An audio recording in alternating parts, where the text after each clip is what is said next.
Every day the Bitcoin price is plummeting farther and further downward, and it's hot as outside. How are we going to survive this Bitcoin bear summer? You're watching Simulacra. I'm Bryson. Let's get into it. So the first thing we can do to make sure that we survive this bear market is to stay consistent with your DCA. DCA being dollar cost averaging.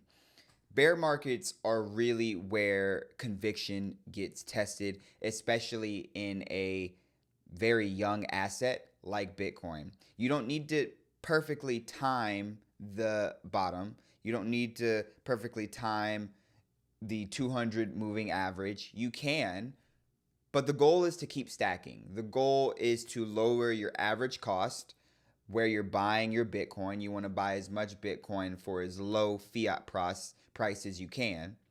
And then you let time do the heavy lifting.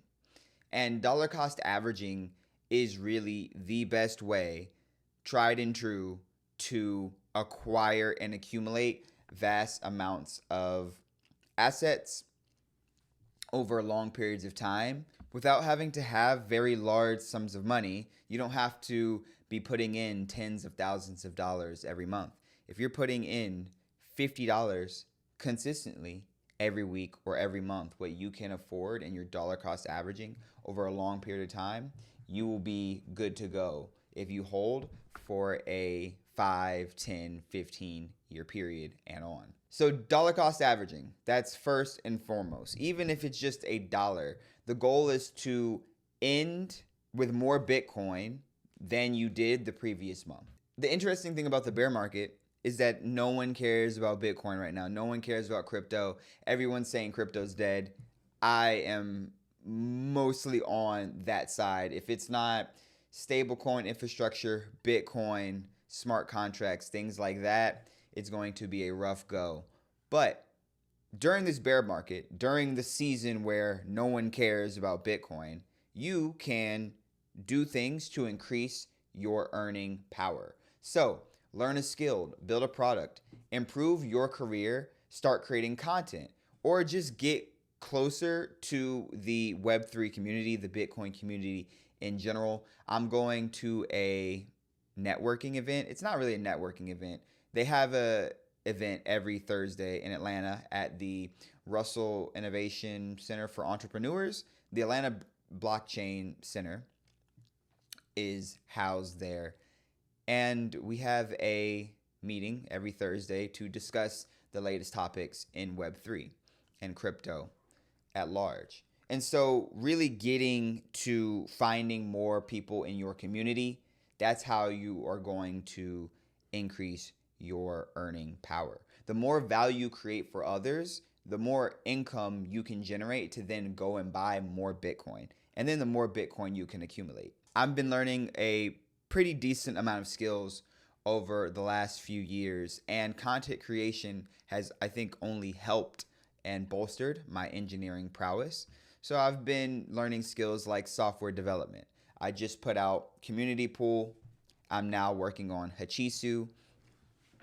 Both of these are Web3 apps that I am building. And I am building them in public, providing technical walkthroughs and things like that, which is only helping and supporting my knowledge of the Web3 space.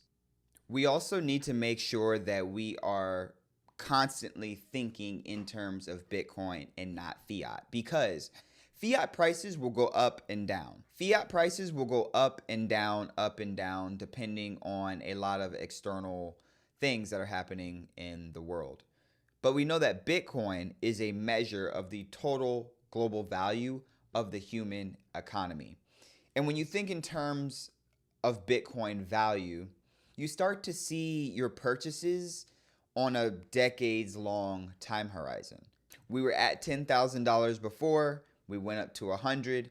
I assume we will 10x from there and go to 1 million as central banks keep printing more money. But this is going to be on a very long time horizon.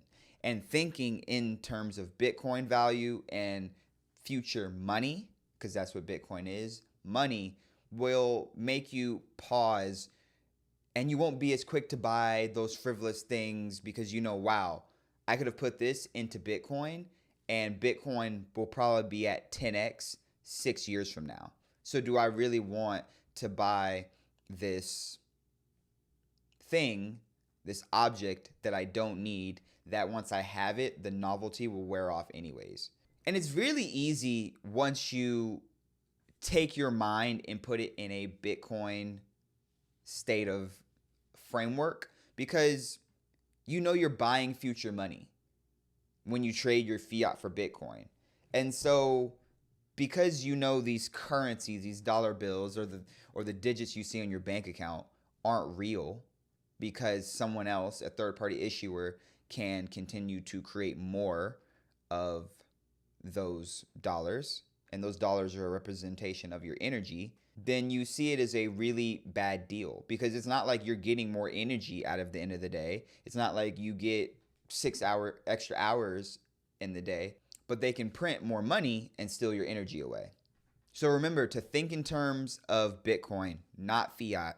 Think in terms of Bitcoin. The price of Bitcoin definitely does matter, the price of Bitcoin in US dollars, but to me, it doesn't matter as much as how much Bitcoin you actually have accumulated.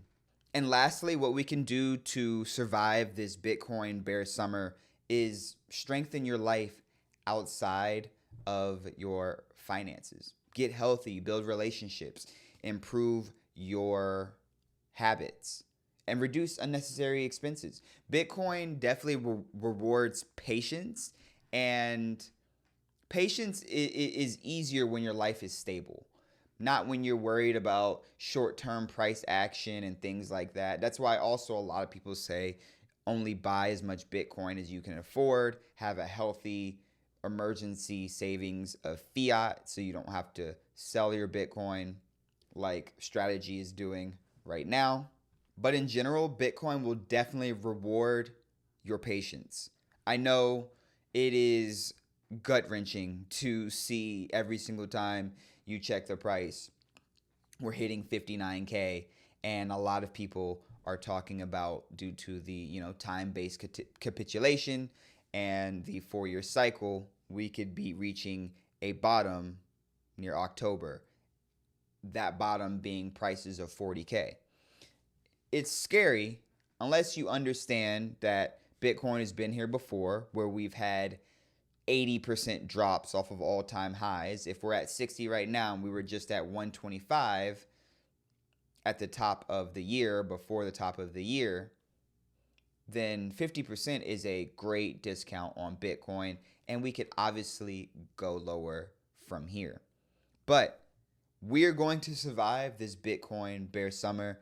I know it's hot outside, but you know it's going to be dope in 10 years. It's even going to be hotter because of global warming. But at least you will be able to maybe sip a pina colada with all your Bitcoin after you have escaped the hellscape of Western society. You can afford your pina colada. It's going to be 120 degrees outside, but you'll have your Bitcoin in 15 years. So we can look forward to that. I hope everybody enjoyed today's video. Remember to keep stacking your sats. We're going to survive this Bitcoin bear summer together. You've been watching another video from Simulacra. Remember to like and subscribe, share with your friends and family. Comment down below if you have any questions about anything I talked about in today's video. And I'm out.